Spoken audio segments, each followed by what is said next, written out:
Welcome back to Breakfast with the Arts. In the 1950s, he invented the solid body guitar, and to this day, the Gibson Les Paul guitar remains a rock standard.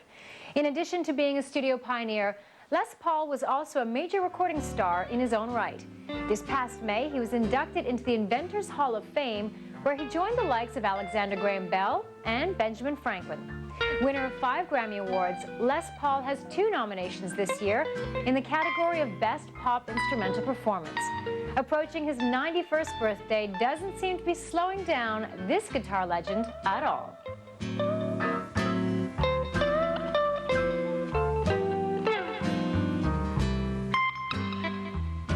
I retired when I was 65, and I said I will leave the young guys take over and do their thing. And I had some bypass surgery in 1980 that turned my head around, and the doctor said to me that he asked me 2 favors.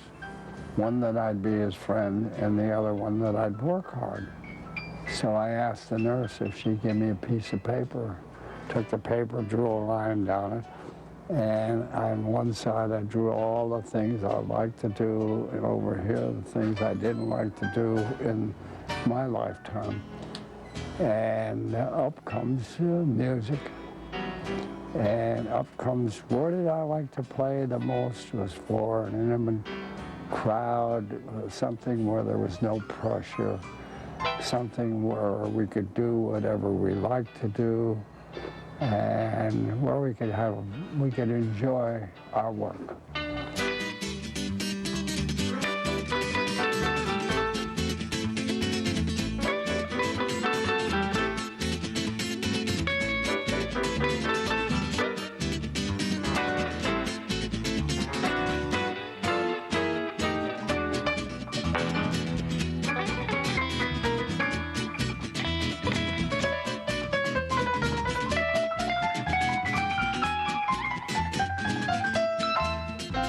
Playing at the club is what I look forward to.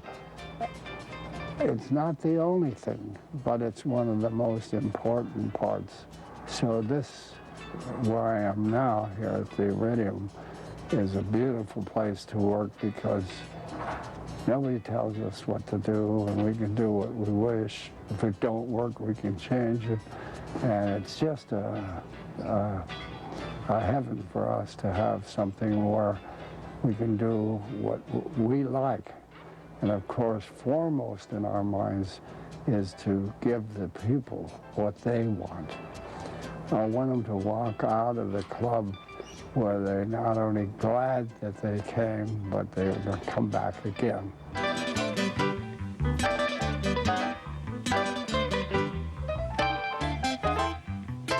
The way we do the show is that we have a time period, which would be 8 o'clock and 10 o'clock. Nobody in my band knows what I'm going to do, including me.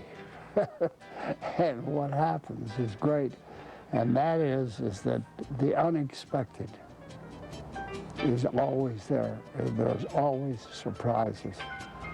Because if I do something that I did before, I may do it in another key or another rendition of that, so that it isn't boring to them. They enjoy the show every week because it's different.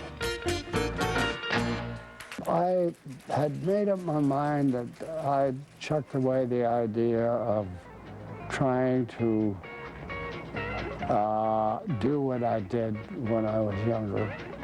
And we were very successful, Mary and I, in doing what we had done 50 years ago.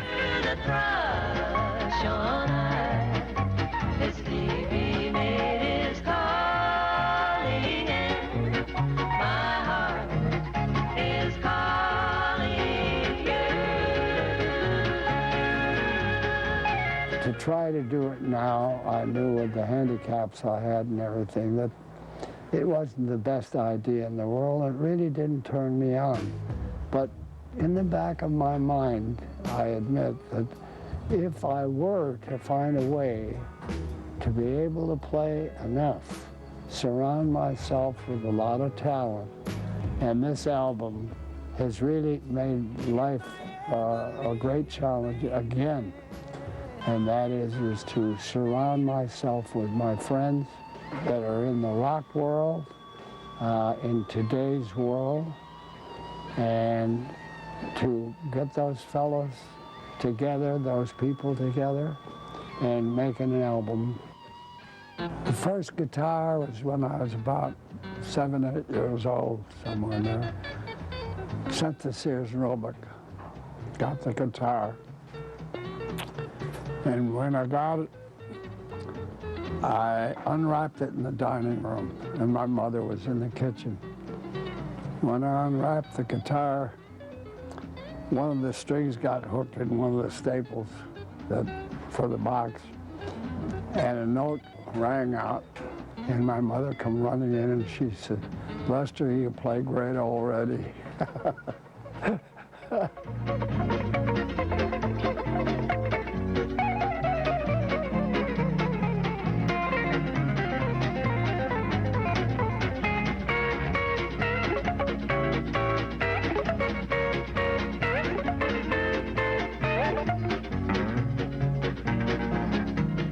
And that's the moment that I felt that the guitar, if it was nothing else, it sounded pretty, even if you just struck a note on it. It was a sweet sounding instrument, and it was something that I was looking for. The reason I chose Gibson is because it was the best maker of the guitar when I started playing. And my dream was one day is to have a Gibson guitar.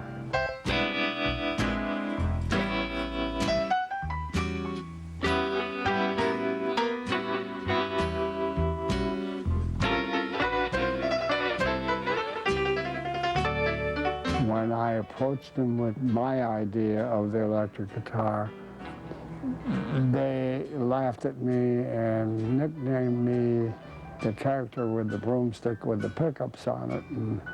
And for about 10 years, I just kept prodding them and trying to get them to believe in what I believed was around the corner. And of course, it's around the corner like we never believed.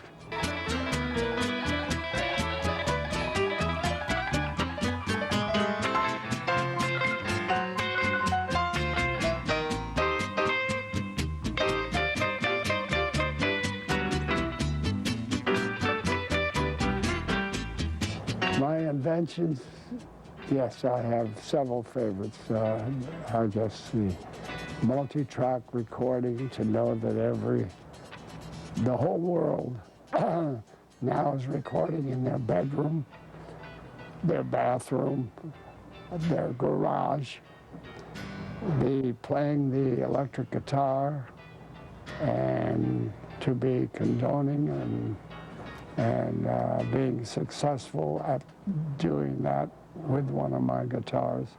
That makes me very happy because that's a dream I had that came true. The National Inventors Hall of Fame is pleased to induct Les Paul. Being inducted into the Inventors Hall of Fame is probably one of the greatest things to remember and appreciate. To be around very, very, very talented people not only makes me feel strange, because why am I here? I'd like to tell you how happy I am to be here tonight on Earth. So it was a great honor to be with those people and share our success. Some of the things that I remember the most in my career would be playing for Franklin D. Roosevelt in 1939. Another one would be doing the first television broadcast, a test. Same year as Roosevelt, President Roosevelt announced that this new invention, TV, was born. And that was 1939. Those are very memorable times.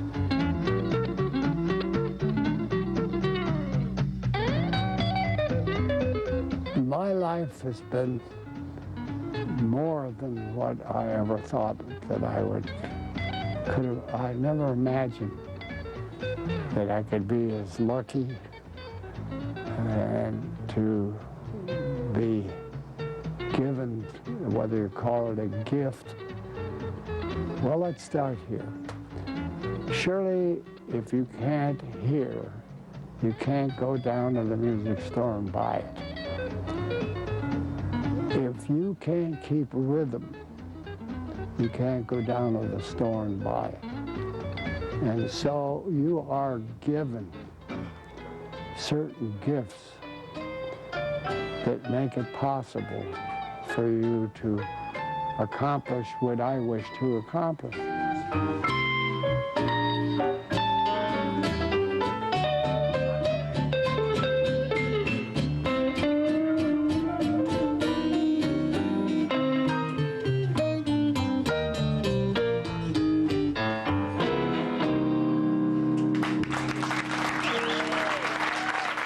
And so at 90, I'm doing the same thing I did as when I was 9, 10 years old. I look forward to a dream I have, and I go for it. And I'll go for it as long as I can. Les Paul continues to play weekly shows at New York's Iridium Jazz Club with 8 p.m. and 10 p.m. sets every Monday evening. His Grammy-nominated CD, Les Paul and Friends, American Made, World Played, is in stores now. When Breakfast with the Arts returns, soul royalty Solomon Burke and